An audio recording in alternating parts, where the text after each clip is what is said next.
ان ابراہیم کان امۃ قانتا للہ حنیفا ولم یکن من المشرکین، بے شک ابراہیم علیہ السلام تمام اچھی خصلتوں کے مالک یا ایک پیشوا، اور آپ اللہ تعالیٰ کے فرما بردار اور ہر باطل سے جدا تھے اور وہ مشرک نہ تھے۔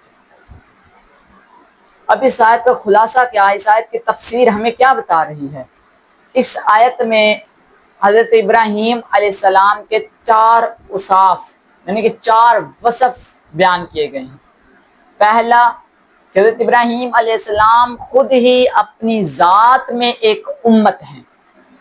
دوسرا، آپ اللہ تعالیٰ کے فرما بردار بندے تھے۔ تیسرے نمبر پر آپ ہر باطل سے جدا تھے۔ چوتھے نمبر پر شاکرا لانعمہ، کہ آپ اللہ تعالیٰ کے احسانات کا شکریہ ادا کرنے والے تھے۔ اب آپ کے پہلا وصف کہ حضرت ابراہیم علیہ السلام خود ہی اپنی ذات میں ایک امت ہیں، ابراہیم علیہ السلام امت ہیں، یہ آپ کا بڑے ہی کمال کا وصف ہے، بڑا ہی اعلیٰ وصف ہے کہ حضرت ابراہیم علیہ السلام کے لیے لفظ امت ارشاد ہوا۔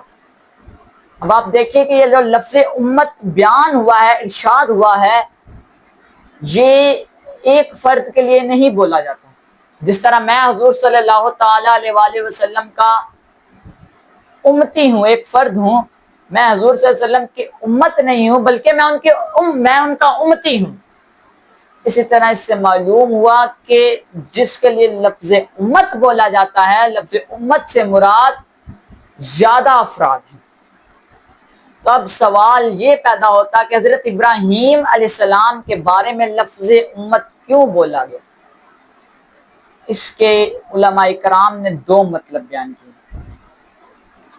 پہلا مطلب بے شمار اچھائیوں والے، کہ آپ علیہ السلام اتنے اعلیٰ کمالات کے مالک تھے، اتنے اعلیٰ اوصاف و کمالات کے مالک ہیں کہ آپ ایک فرد نہیں تھے بلکہ اکیلے ہی ہزاروں افراد سے اعلیٰ تھے۔ جس طرح حضرت ابراہیم ذرا دیکھیے کہ اب ایک بندہ ہے، اب یہ نہیں ہو سکتا کہ اس کے اندر ہر خوبی پائی جائے۔ اب جس کے پاس علم ہے اس کے اندر عبادت کا ذوق نہیں، جس کو عبادت کا ذوق ہے اس کے پاس علم نہیں، جو نرم ہے جس کے پاس نرمی ہے اس کو ملنے جلنے کا ڈھنگ نہیں، جس کو ملنے جلنے کا ڈھنگ ہے اس کے پاس ہمدردی نہیں۔ اسی طرح ہی ہر بندے کے پاس تمام کی تمام خوبیاں نہیں ہو سکتی، ہر بندے میں کوئی ایک خوبی ہوتی ہے، اور اگر یہ ہو جائے کہ ایک ہی بندے میں ساری کی ساری خوبیاں آ جائیں تو پھر ہم کہہ سکتے ہیں کہ یہ اکیلا بندہ ہی لاکھوں کے برابر ہے۔ حضرت ابراہیم علیہ السلام کی یہ شان و عظمت تو دیکھیے، ان کی شان دیکھیے، ان کی عظمت دیکھیے کہ آپ علیہ السلام اکیلے ہی لاکھوں افراد سے اعلیٰ تھے۔ آپ علیہ السلام علم میں بھی اکمل و کمال تھے، آپ علیہ السلام